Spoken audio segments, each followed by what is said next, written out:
चलते हैं अपने भगवान कृष्ण के पास, हमें घूमने चलते, बहुत मन कर रहा है उनके पास जाने के लिए। उनके पास में भी घूमना चाहिए, इच्छा हो रही है तो चलते हैं, सब चलते हैं उनके पास में, उनकी नगरी में घूमने के लिए परिक्रमा लगाने चलेंगे जो है। तो अब भगवान शिव से उनका आवाहन करते हैं, भगवान कृष्ण से आह्वान करते हैं और उनके गीता का जो है तो हम उसको पढ़ते हैं। गीता का जो ज्ञान दिया है कृष्ण ने अर्जुन को, वो ज्ञान हम भी लेते हैं, तुम भी लो, और चलते हैं उनके धाम और आह्वान कर रहे हैं। आइए सब मेरे साथ मिलके बोले जो है, और अच्छा रहता है, सब ध्यान लगाते हैं, कहते साथ साथ ध्यान लगाते हैं, बहुत अच्छा रहता है। ओम कृष्णाय नमः, ओम वासुदेवाय नमः, ओम परमात्मने नमः, ओम राधा वल्लभाय नमः, ओम गोविंदाय नमो नमः। मैं कृष्ण को और हम माँ राधा रानी को, दोनों को मैं प्रणाम करती हूँ, और उनसे मैं उनकी वंदना भी करती हूँ, स्तुति भी करती हूँ। क्या जो कुछ भी मैं कह रही हूँ और जो कुछ भी मैं बोल रही हूँ उसको स्वीकार करना, और अगर कहीं गलती हो तो माफ़ कर देना। और जितने यूट्यूब वाले हैं, फेसबुक वाले हैं, सबके लिए मैं गीता सुना रही, और सब उनको स्वीकार करना है, जहाँ कहीं भी मिस्टेक हो आप सही कर लेना। तो आओ चलते हैं अपनी गीता की तरफ। जितने यूट्यूब फेसबुक वाले हैं उनको जय श्री कृष्णा और श्री राधे राधे। तो कल हम थे यहाँ पे,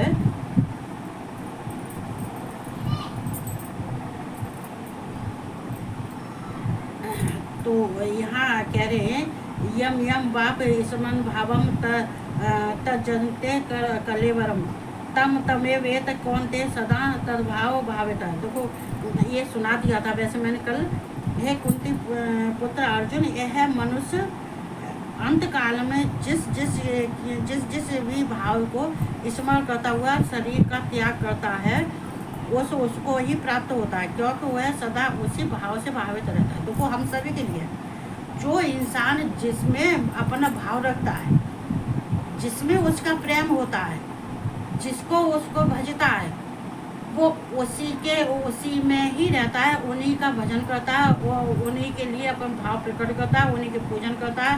और जब अपने शरीर को त्यागता है तो उसी देवता के ध्यान, चाहे देवता हो, चाहे मनुष्य हो, चाहे संसारी हो, चाहे कोई हो, बाकी जैसी भावना होती है अंत समय में, तो वो उसी भावनाओं को जपता हुआ जाता है। क्योंकि भगवान को तो वो तत्व से जानता ही नहीं है, क्योंकि जो जिसमें तो वो जो जैसे जगह पर रहता है, जिसमें रहता है, बस उसके अंदर ये उसका स्वभाव बन जाता है, प्रवृत्ति बन जाती है उसकी। तस्मात् सर्वेश कालेश मान स्मरण युद्ध च मय प्रत मनो बुद्धिर्माम एव संशयम। तो को यहाँ पर जो मय प्रत, तो कहते हैं मय प्रतम, तो यहाँ पर भगवान कह रहे हैं इस प्रकार मुझ में अर्पण किए हुए मन बुद्ध से युक्त होगा तू निसंदेह मुझको ही प्राप्त होगा। देखो यहाँ भगवान ने जो कहा है कि जो जैसी भावना होती है, जिसको वो समझता है, जिसमें वो रहता है, उसी भाव, उसी के प्रति अपने भाव रखते हुए वो शरीर को त्याग देता है। और इसलिए है अर्जुन, तू सब समय में निरंतर मेरा ही स्मरण कर और युद्ध कर। तू चूँकि इस प्रकार मुझ में अर्पण किए हुए मन बुद्धि से युक्त होकर तू निसंदेह मुझको ही प्राप्त होता है, इसलिए तू मुझको सारा समर्पण कर दे। औरों जैसे नहीं है कि वो मरते समय भी भगवान को नहीं भजते हैं, और तू ये सबको अपने मन बुद्धि से तू सब मुझको समर्पण कर दे, और भगवान का स्मरण करता हुआ, मेरा स्मरण करता हुआ अपने आत्माओं से, और तू युद्ध कर, तू औरों जैसा मत बन। देखो ये तो हम सब भी कहते हैं कि देखो संस्कारी में रहो, जो और अगर कोई संस्कारी नहीं है, उसमें संस्कार नहीं है, अगर उसके अंदर गुण अच्छे नहीं है तो त्याग देना चाहिए। ये मेरे प्रश्न, ये मेरा जवाब नहीं है, ये मेरा उत्तर नहीं है, ये भगवान कृष्ण का उत्तर है। कि अगर कोई किसी को दुख देता है या उसके गुण खराब है, उसके कर्म खराब है, तो उस व्यक्ति को छोड़ देना चाहिए, उसके बारे में कभी सोचना नहीं चाहिए। जो भगवान को समर्पित कर देता है वो भगवान का हो जाता है, तो वो सारे उसके कार्य भगवान संभालते हैं। तो यही कृष्ण कह रहे हैं, तू ये सब बात छोड़ और तू युद्ध कर और मेरे को समर्पित कर दे निसंदेह। और इसमें कोई क्यों कि अपन मन और बुद्धि से युक्त होकर निसंदेह मुझको ही प्राप्त होगा। अगर तू अपने मन से और बुद्धि से मुझे भजेगा तो तू मेरा ही हो जाएगा, इसमें कोई संदेह नहीं है। तो और मुझको ही प्राप्त होगा, मतलब मुझको ही प्राप्त होगा, तो मेरा ही रहेगा। तो यहाँ हम सबके लिए भी है। देखो, अगर हम सब इतना नहीं करेंगे, भगवान के लिए नहीं करेंगे, तो किसके सहारे रहेंगे? संसार वालों के? नहीं, गलत। कहते हैं अभ्यास योग युक्तेन चेतसा नान्यगामिनां परमं पुरुषं दिव्यं याति प्रार्थनां चिंतयन्। ये पाठ, यह नियम है कि परमेश्वर के ध्यान के अभ्यास रूप योग से युक्त दूसरी और न जानने वाले चित्त से निरंतर चिंतन करता हुआ मनुष्य परम प्रकाश रूप दिव्य पुरुष को अर्थात परमेश्वर को ही प्राप्त होता है। तो वो यहाँ कहते हैं परमेश्वर का ध्यान अभ्यास से करना चाहिए। तो वो कहते नहीं है बिना अभ्यास के कुछ भी नहीं होता। हमको हर एक चीज़ का अभ्यास, अगर हमसे कुछ नहीं हो रहा तो उसका अभ्यास करो। कृष्ण कह रहे उसको अभ्यास करो। किससे? योग से। किससे? चिंतन से।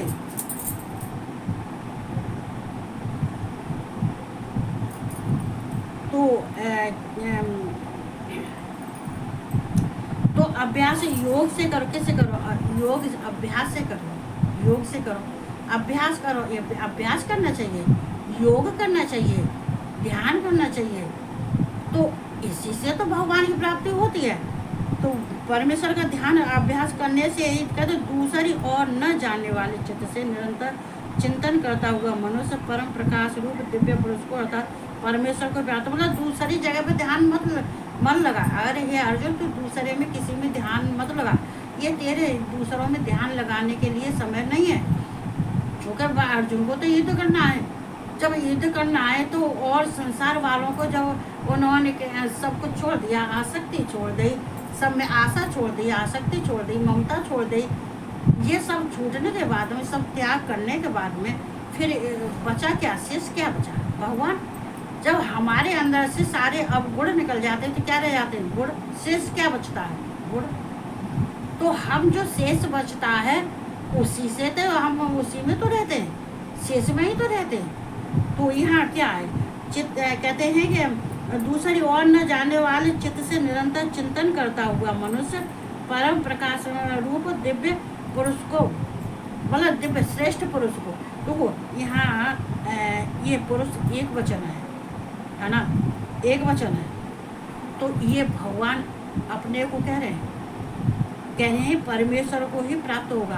तो कहते हैं जो प्रकाश रूप हैं, जो दिव्य हैं, श्रेष्ठ हैं, जो परमेश्वर हैं, तो तू उसी को प्राप्त होगा। तो मुझको ही प्राप्त होगा, मुझ परमेश्वर को ही प्राप्त होगा जो श्रेष्ठ है, परमात्मा है, परमेश्वर है। किससे? योग से, अभ्यास से। औरों का चिंता छोड़ दे, योग अभ्यास से मेरा ही चिंतन कर। और नहीं तो इससे नहीं होता है तो अभ्यास कर। किसके द्वारा? योग के द्वारा। हम किसके द्वारा करते हैं? योग के द्वारा। हम भगवान का स्मरण किसके द्वारा करते हैं? हम भगवान की प्राप्ति किसके द्वारा करते हैं? योग के द्वारा। तो इसके लिए हमें अभ्यास करना होता है, बिना अभ्यास के तो कुछ नहीं होता है। तो कवि पुराण मनो शास्तार मणोरणीया समनो स्मृत्य सर्वस्य धातारमचिन्तय रूपं मादित्यवर्णं तमसे परिस्तात्।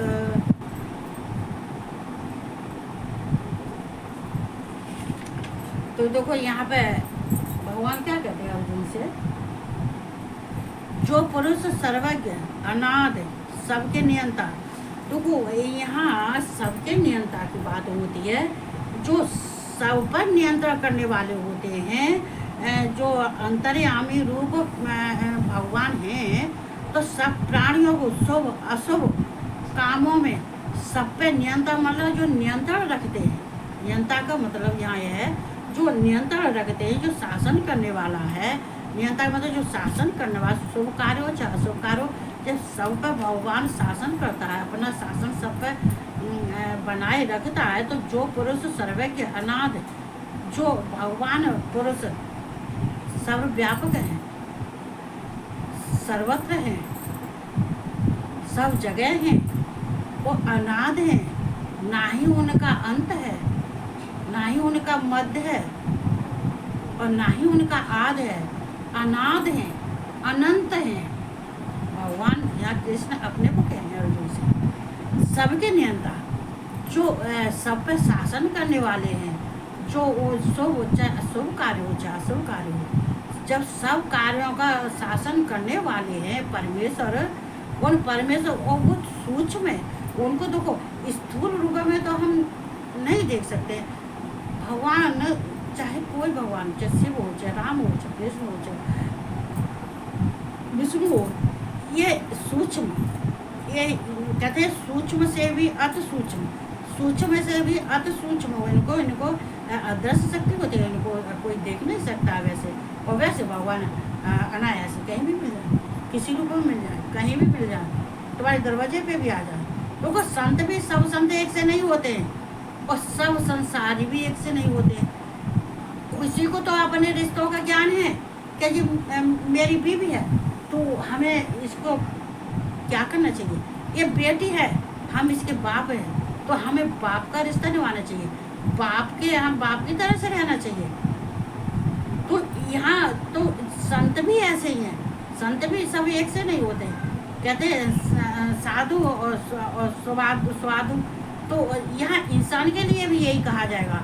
इंसान भी सब तरह के नहीं है, ऐसे होते हैं जो भगवान की तरफ ध्यान देते हैं, तो बेटियों को अपनी बेटी मानते हैं, धर्म मानते हैं, धर्म के कार्य करते हैं, उनके पैर पूजते हैं। लेकिन बहुत तो ऐसे होते हैं कि मैं इस पर बैठे के कुछ कह नहीं सकती, वो बेटियों को क्या मानते हैं। तो सब एक से नहीं होते हैं, तो सब समान नहीं होते। तो देखो सूक्ष्म से अति सूक्ष्म, सबके धारण पोषण करने वाले, जो सबको धारण करते हैं, पोषण करते हैं, जो अपने में समाये रहते हैं, और संसार उनमें समाया है, वो संसार में समाये हुए हैं, वो सबको धारण का अपने अंतर आत्मा में सबको धारण करके रहते हैं, और सबका पालन पोषण करते हैं, करने वाले अचिंत स्वरूप सूर्य के समान, जो सूर्य के समान है, जो चेतन है, जो प्रकाशमय है। भगवान कौन है? चेतन, जड़ तो नहीं है। जो मनुष्य कौन है? जड़। प्रकृति कौन है? जड़। लेकिन भगवान तो चेतन है। ये संसार के मनुष्य हैं, ये जड़ है, ये अविद्या है। अविद्या किसको कहते हैं? जड़ को कहते हैं। तो भगवान चेतन है और शुद्ध है, और सच्चिदानंद घन परमेश्वर का स्मरण।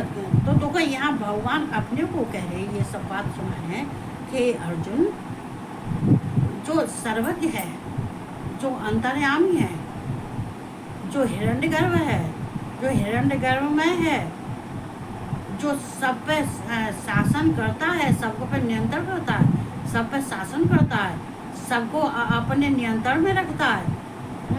और जो सूक्ष्म वो, लेकिन वो भगवान तो सूक्ष्म से भी सूक्ष्म है, तो वो अदृश्य शक्ति है, वो दिखाई नहीं देते हैं, लेकिन फिर भी सबका पालन पोषण करते हैं, सबको अपने अंदर धारण करते हैं, सबके अंदर वो अंतर आत्मा में विराजमान रहते हैं।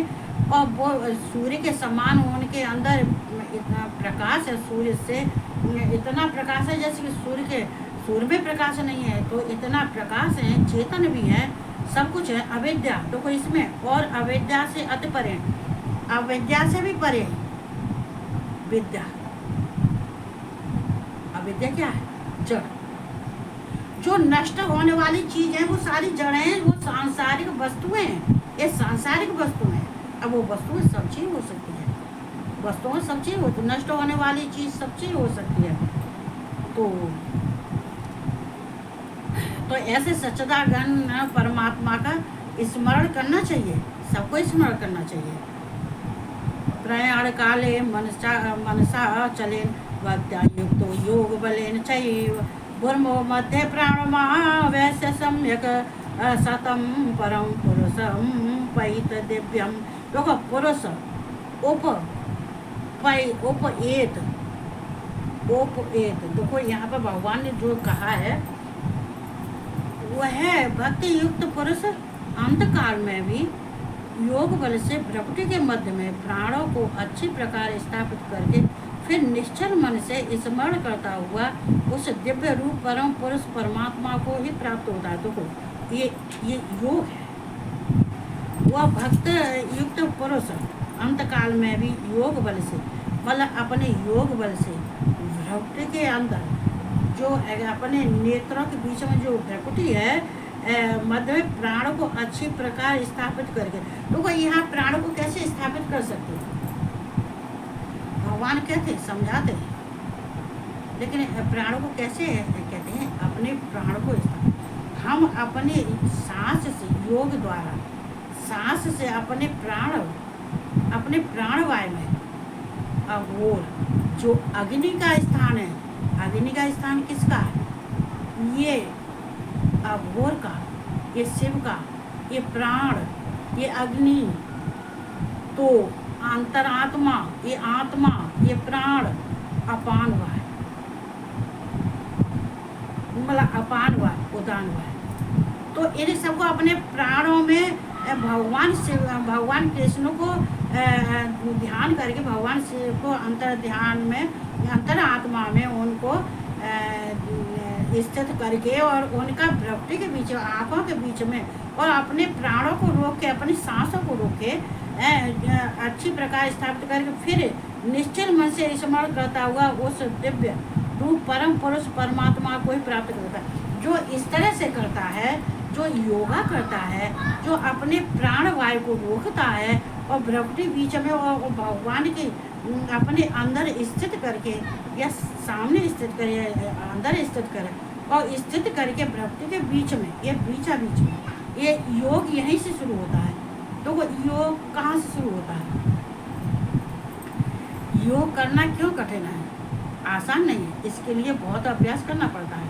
चूँकि मुझे मालूम है, चूँकि मैंने किया है और मैंने सब तरह से किया है, जो कि इसके लिए बहुत अभ्यास करना पड़ा। चूँकि हमारे भ्रकुटी के अंदर यहाँ पे जो आज्ञा चक्र है, ये भ्रकुटी के बीच में जो यहाँ आज्ञा चक्र है, आँखों के बीच में यहाँ पे ध्यान करना, अपने सांसों को रोक के और कैसे कर किसको देखोगे?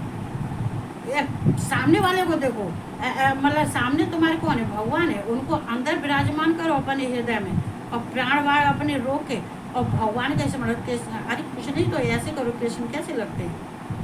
उनके सिर पर ये मोर मुकुट है, उनके गले में वैजयंती माला है, उनके हाथ में बांसुरी है, उनके स्वरूप का, उनके पीले वस्त्र हैं, उनके स्वरूप का ध्यान करो तो तुम्हारे अग्नि चक्र में यहाँ पर जो आज्ञा चक्र में तुम्हारे यहाँ तीसरा नेत्र होता है, जहाँ आज्ञा चक्र होता है, वहाँ पर तुम ध्यान लगाओगे तो तुम्हें महीना लगेगा, 2 महीना लगेगा, 3 महीना लगेगा, 20 दिन लगेंगे, 1 जैसे अभ्यास करोगे। तो ये भगवान से कहते हैं तो ऐसा जो करता है वो इंसान ही वो ही मुझे प्राप्त कर सकता है, मैं उसी को प्राप्त हो सकता हूँ ऐसा करने से। चूँकि दिव्य ये जो दिव्य दृष्टि है, ये दिव्य पुरुष तो ये जो परमात्मा है, दिव्य पुरुष है, इनके लिए हमें साधना करने से, योगा करने से, प्राणायाम करने से जो हमें इनके स्वरूप की प्राप्ति होती है,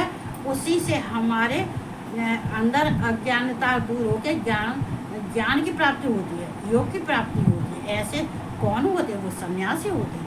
वो योगी किसको कहते हैं? सन्यासी कहते हैं, उन्हीं को कहते हैं। तो मैं आज बस इतना ही सुनाऊंगी। ये कहते हैं देखो अंतर्यामी रूप से सब प्राणियों शुभ अशुभ कर्म के अनुसार ही जो शासन करता है, नियंत्रण करने वाले हैं। कहते हैं हमें भगवान को मानना चाहिए कि हम भगवान को कभी ऐसा नहीं है कि हमने भगवान को देख लिया और देखने के बाद फिर बस अरे कुछ नहीं है, अरे हम तो दर्शन कर रहे हैं, कितने के गए दर्शन कर, कृष्ण के दर्शन करने गए, कहाँ गए थे, शिव के दर्शन करने गए, कहाँ गए ब्रह्मा के विष्णु के दर्शन करने गए, अरे तुम क्या देख के आए थे, तुम दर्शन करने तो गए तो, पर तुमने देखा क्या था, कृष्ण भगवान कैसे लगते हैं, क्या पहने थे, देखा था तुमने, उनकी आंखें कैसी लगती है तुमने देखी थी, उनकी चितवन कैसी है देखा था, अरे नहीं वो तो नहीं देखा, अरे तो तुम क्या देखने गए, जब अपने लिए पत्नी देखने जाओगे या पत्नी अपने लिए आदमी देखने जाएगी तो क्या देखेगी, उसका रंग रूप देखेगी, उसकी शक्ल भी देखेगी, उसकी आंखें भी देखेगी, उसके चेहरा भी देखेगी, हाथ पैर भी देखेगी, सब कुछ देखती है, का ऐसी पति बना लेती है, या पति ऐसी ही पत्नी बना लेते कि देखे वो तो एक आँख की थी, एक आँख थी नहीं थी, एक आँख की अंधी थी, उसका तो मोटेड़ा था, तो तब तो नहीं कहेंगे कि हमने नहीं देखा। तो ऐसे ही भगवान को निहारना चाहिए प्यार से, तुम भगवान को निहारोगे तो फिर तुम्हें व्यक्ति व्यक्ति की किसी की आवश्यकता नहीं होगी, हकीकत में बता दूँ, फिर व्यक्ति व्यक्ति की किसी की आवश्यकता नहीं होगी। ऐसे अगर भगवान को निहारोगे तो हमें भगवान के चरण में जाना चाहिए और भगवान से विनय करनी चाहिए, प्रार्थना करनी चाहिए कि भगवान बस हमको बस ऐसा करता रहा कि हम किसी अन्य और मार्गों पर न जाएं, हम किसी ऐसे मार्गों पर न जाएं जिससे कि हमारा ये जन्म खराब हो, हमारा धर्म नष्ट हो जाए। कहते हैं हमारा धर्म नष्ट होने के बाद में क्या होता है, अगला जन्म लेते हैं, फिर जहाँ से तुम्हारी ये छूटी है धर्म का जो धर्म का कार्य जहाँ तुम्हारा छूटा है, वहाँ से अगला जन्म लेने के बाद फिर वहीं से फिर शुरू होगा, और फिर उस जन्म में दूसरे में तुम कर लेते हो और तुम्हारा पूर्ण हो जाता है, जो अध्यात्म मार्ग पूर्ण हो जाता है और भगवान प्रसन्न हो जाते हैं। अगर तुम मुक्ति के लायक हो तो भगवान फिर मुक्त करते हैं, और नहीं तो फिर दोबारा फिर भगवान अच्छे संस्कार के घर में देते हैं, जहाँ संस्कार अच्छा होता है, कहते हैं ये अच्छा कुल होता है, और जिस घर में धर्म होता है, तो जो सनातनी धर्म होते हैं, जो सनातनी वाले होते हैं, उनके घर में तो धर्म होता ही है, तो ऐसे कुल में जन्म देते हैं। तो ऐसे कुल में जाने के बाद जो उसका पिछले का ज्ञान था वो कहते हैं फिर उसे दूसरे जन्म में उसको ज्ञान वो प्राप्त होगा, और वहीं से फिर जहाँ पे उसने अपना कार्य छोड़ा था वहीं से फिर वो उस कार्य में लगेगा, फिर उस कार्य को पूर्ण करेगा।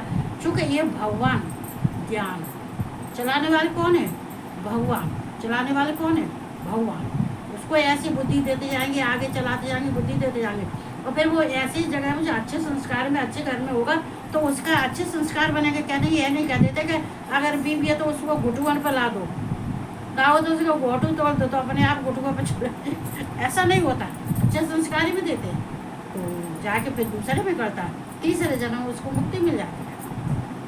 तो हमें क्या करना चाहिए, हमें भी ऐसे ही करना चाहिए, तो हमें भी ऐसे ही करना चाहिए। तो बस मैं इतना ही बोलूँगी, इतना बोलने के बाद चूँकि मेरे कमरे में ये बिजली से कीड़े आने लगते हैं, बाहर से कीड़े आने लगते हैं, कीड़ों से मुझे बहुत घिन लगती है बहुत। तो ये बिजली के कीड़े हैं, मतलब ये पतंगा होते हैं ना, क्या कहते हैं ये पतंगा क्या है, ये पतंगा खुद मरने के लिए जाते हैं। तो इंसान भी ऐसा ही है कि जब बुरे मार्ग पर चलेगा तो कहा उसको मरने को ही जाता है, ये अपने घर का अपना नाश करने के लिए ही बुरे मार्ग पर जाता है। तो सद्बुद्धि लेने के लिए भगवान कृष्ण के पास क्यों नहीं चले जाते, जब वो अर्जुन को ज्ञान दे रहे हैं तो हमें भी लेना चाहिए, तुम्हें भी लेना चाहिए, सबको लेना चाहिए, बहुत अच्छा ज्ञान देते हैं। तो इतना ही कहते ही सब खुश रहो, मंगलमय रहो, और सब भगवान के सब पे कृपा बरसाएं है, मेरी यही इच्छा है। इतना कहते कहते सबको जय श्री कृष्ण और जय श्री राधे राधे राधे और गुड नाइट।